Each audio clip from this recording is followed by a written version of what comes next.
সাধারণত শীত থেকে গরম অথবা গরম থেকে শীত, যেটাকে আমরা উইন্টার সিজন বলি, তখন দেখা যায় যে রোগীদের এই সমস্যাগুলো বেড়ে যায়।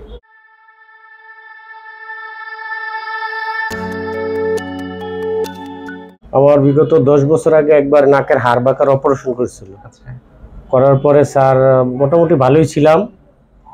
তারপরে হঠাৎ করে এই আপনার সর্দি ঠান্ডা, নাক বন্ধ হয়ে থাকতো, স্প্রে করতাম অনেক, মানে ওষুধ খাইছি।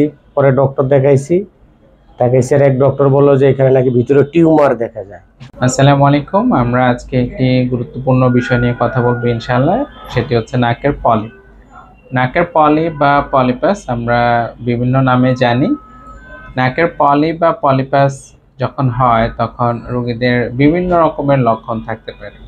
যে লক্ষণগুলো সাধারণত আমরা যখন আমাদের পেশেন্টদেরকে দেখি, যে কমপ্লেইনগুলো ওনারা করে থাকেন বা যে উপসর্গগুলো থাকে, যেমন নাক বন্ধ থাকা, নাক দিয়ে পানি পড়া, হাঁচি হওয়া। সবচেয়ে বড় সমস্যা যেটা হয় যখন সিজন চেঞ্জ হয় অথবা ধুলাবালিতে যায়। সাধারণত শীত থেকে গরম অথবা গরম থেকে শীত, যেটাকে আমরা উইন্টার সিজন বলি, তখন দেখা যায় যে রোগীদের এই সমস্যাগুলো বেড়ে যায়। অথবা তার যদি অ্যালার্জি কোনো কিছু থাকে, যেমন হচ্ছে মাছ, মাংস, ইলিশ মাছ, বেগুন ভর্তা, এই সমস্যাগুলো যখন থাকে তখন তার নাক দিয়ে পানি পড়া, নাক বন্ধ থাকা, ঘন ঘন হাঁচি হওয়া, চোখ লাল হয়ে যাওয়া এবং নাক মুখ চুলকানো, এই সমস্যাগুলো হয়ে থাকে। এই সমস্যাগুলো যখন কারো দীর্ঘদিন ধরে থাকে এবং নাকটা বন্ধ থাকে, তখন নাকের যে আমাদের ভিতরের লাইনিং, যেটা আমরা মেডিকেল ভাষায় মিউকোসাল লেয়ার বলি, এই জায়গাগুলো ফুলে যায়, যেটাকে একটা আমরা ইনফ্ল্যামেটরি চেঞ্জ বলি। যে রিপিটেডলি যখন কোনো একটা পেশেন্টের এই সমস্যাগুলো হয়ে থাকে, তখন তার এই ভিতরের যে লেয়ারটা আছে সেটা ফুলে যায়। এই ফুলে যাওয়া অংশগুলোকে আমরা বলে থাকি নাকের পলিপ বা পলিপাস। এই নাকের পলিপ বা পলিপাস যখন হয় তখন কিন্তু রোগীদের এই লক্ষণগুলো ছাড়াও আরও কিছু লক্ষণ থাকে, যেটা তার স্বাভাবিক জীবনযাপনে অনেক বেশি ক্ষতিগ্রস্ত করে। যেমন তার মাথা ব্যথা করা, মনোযোগ কমে যাওয়া, মেজাজ খিটখিটে হয়ে যাওয়া, তার যখন অফিস ওয়ার্ক করতে যান তার মনোযোগ কমে যাওয়া এবং হচ্ছে সাইনোসাইটিস হওয়া। নাকের এই পলিপের সাথে কিন্তু রোগীদের অনেক সময় সাইনোসাইটিসের এই সমস্যাগুলো থাকে। এবং এই সাইনোসাইটিসে কতটুকু ব্যাপকভাবে আমাদের যে সাধারণ জনগোষ্ঠী আছে, আমাদের যারা বিভিন্ন office, school, college, educated people বিভিন্ন জায়গায় কাজ করেন, তারা বিভিন্নভাবে আক্রান্ত থাকেন। তো আমার সামনে একজন সম্মানিত রোগী আছেন, আমরা জিজ্ঞেস করবো যে ওনার কি হয়েছিল, আমরা কি করেছিলাম। আসসালামু আলাইকুম। ওয়ালাইকুম আসসালাম। আপনার কি নাম? হুমায়ুন কবির। আচ্ছা, আপনার কি সমস্যা ছিল?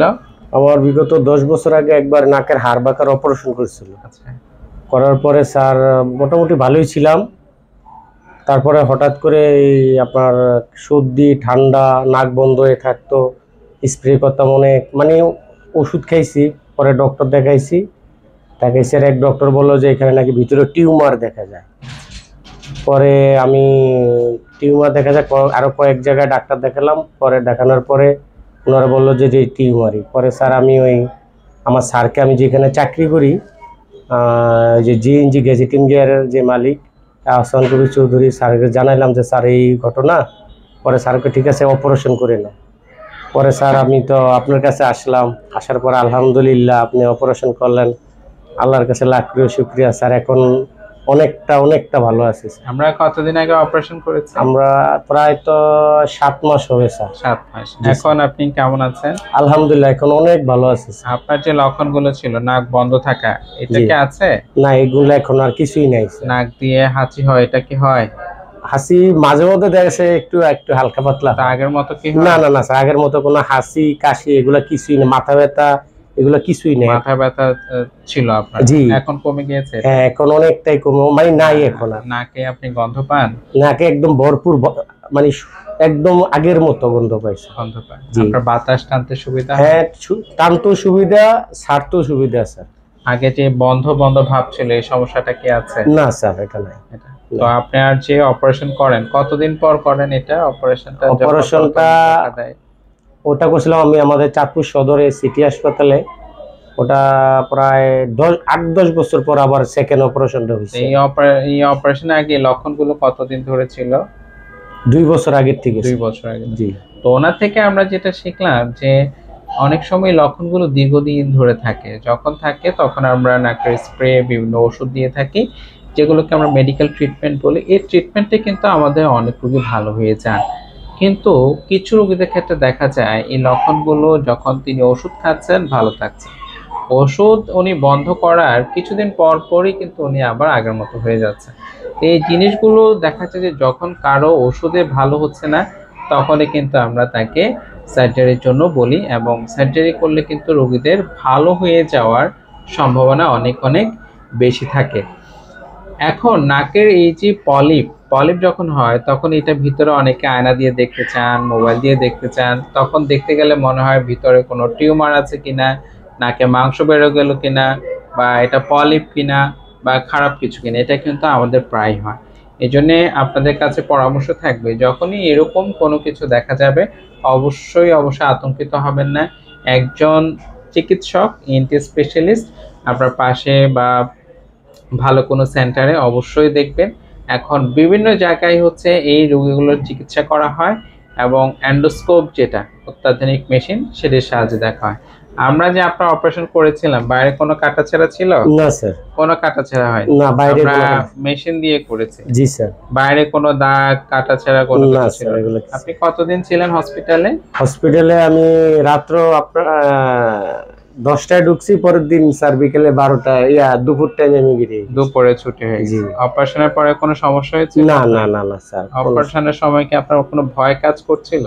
না স্যার, যেহেতু আরেকবার অপারেশন থিয়েটারে গেছি, ঢুকছি, ভয়টা প্রথম ছিল, সেকেন্ড টাইমে আর হয় না। এই অপারেশনগুলোতে কিন্তু অনেক সময় পেশেন্টের আতঙ্ক থাকে যে উনি ভালো হবেন কিনা, ভালোর দিকে যাবেন কিনা, অপারেশন জনিত কোনো জটিলতা তৈরি হবে কিনা, বা আমরা কি পদ্ধতিতে অপারেশন করব, বাইরে কোনো কাটাছেঁড়া হবে কিনা। তা আমাদের যে এখন যে চিকিৎসা পদ্ধতি, আমরা সম্পূর্ণ এন্ডোস্কোপ পদ্ধতিতে আমরা এই সার্জারিটা করে থাকি, এবং বাইরে সাধারণত কোনো রোগীদেরকে কাটাছেঁড়া করা হয় না, এবং অপারেশনের সাধারণত 1 থেকে 2 দিনের মধ্যে রোগীদেরকে ছুটি দিতে পারি। আপনি এখন আপনার স্বাভাবিক কাজকর্মগুলো করতে পারেন? জি স্যার, একদম সুন্দর, সব কাজ করতে পারেন ইনশাআল্লাহ। আপনার যে পেশায় আছেন ওই পেশার কাজটাকে আপনি করতে পারেন? জি পারি স্যার, আলহামদুলিল্লাহ। এটাও নিয়ে অনেক সময় কোশ্চেন থাকে যে তার নর্মাল কাজগুলো করতে পারবে কিনা, যারা অফিস ওয়ার্ক করেন, যারা টিচার, যারা হচ্ছে লয়ার, বিভিন্ন রকমের কাজ করেন, বিভিন্ন পেশায় কাজ করেন। তো এই অপারেশনের পরে স্বাভাবিকভাবে উনি ওনার কাজে ফিরতে পারেন, এবং ওনার পরিশ্রমের কাজ অথবা অফিসের কাজ সব রকমের কাজই করতে পারেন। আপনাকে অনেক অনেক ধন্যবাদ। Thank you sir. আসসালামু আলাইকুম রহমতুল্লাহ।